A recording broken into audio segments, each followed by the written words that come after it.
రాష్ట్రం వచ్చింది, ఆ తర్వాత ప్రజలు ఆశీర్వదిస్తే మా పార్టీ అధికారంలోకి వచ్చింది, ప్రభుత్వం వచ్చింది. కేసీఆర్ గారి ఆశీర్వాదంతో నాకు మంత్రి పదవిలో పనిచేసే అవకాశం కూడా వచ్చింది.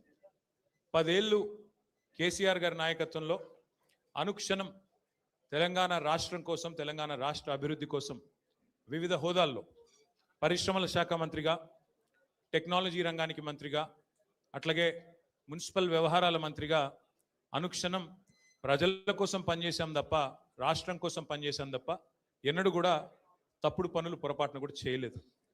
మా కేసీఆర్ గారు ఎప్పుడు ఒకటి చెప్తా ఉంటారు, రాజకీయం అనేది గేమ్ కాదు, మనకు సంబంధించినంత వరకు మనం తెచ్చిన ఈ రాష్ట్రంలో మనకు ఒక టాస్క్ అని. అంతే నిబద్ధతతో 10 ఏళ్ళు చాలా సిన్సియర్గా రాష్ట్రం కోసం పనిచేశాం. అన్ని రకాలుగా మా నియోజకవర్గాలను ఎట్లా బాగు చేయాలి, మా జిల్లాలు ఎట్లా బాగు చేయాలి, మన పల్లెలు ఎట్లా బాగుండాలి, ఏ టాస్క్ మాకు మా నాయకుడిస్తే, ప్రజలిస్తే దాని నిబద్ధతతో తెలంగాణని గొప్పగా తీర్చిదిద్దేదానికి తాపత్రయపడుతూ అందరం కూడా సమిష్టిగా పనిచేసినాం. మేమెన్నడూ టైంపాస్ కార్యక్రమాలు చేయలేదు.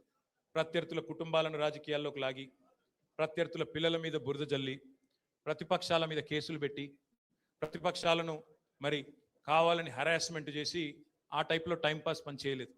మా నాయకుడు గొప్పతనం ఏంటంటే ఇవ్వని వాగ్దానాలను కూడా నెరవేర్చిన నాయకుడు కేసీఆర్ గారు. మేనిఫెస్టోలో చెప్పని హామీలను, మేనిఫెస్టోలో ఇవ్వని వాగ్దానాలను కూడా నెరవేర్చిన నాయకుడు కేసీఆర్ గారు. ఒక రైతు బంధు అయితేనేమి, ఒక కళ్యాణ లక్ష్మి అయితేనేమి, ఒక కేసీఆర్ కిట్ అయితేనేమి, ఇట్లా చెప్పుకుంటూ పోతే 1-2 కాదు, ఎన్నో కార్యక్రమాలు మేము మేనిఫెస్టోలో చెప్పలేదు.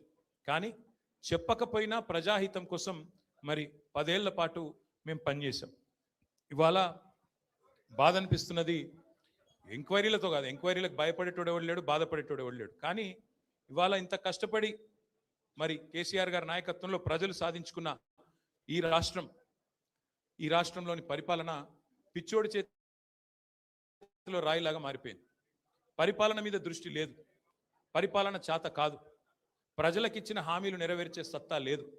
అసమర్థుడి జీవనయాత్రలాగా ఈ 2 ఏళ్ళు ఏదో నెట్టుకుంటూ టైంపాస్ చేసుకుంటూ వచ్చినారు. ఒక్కొక్క రోజు ఒక్కొక్క డ్రామా. కొన్ని రోజులు కాళేశ్వరం పేరిట డ్రామా, కొన్ని రోజులు గొర్రెల స్కామ్ అనే డ్రామా, కొన్ని రోజులు ఫార్ములా ఈ పేరిట డ్రామా, మరికొన్ని రోజులు ఫోన్ ట్యాపింగ్ అని చెప్పి డ్రామా.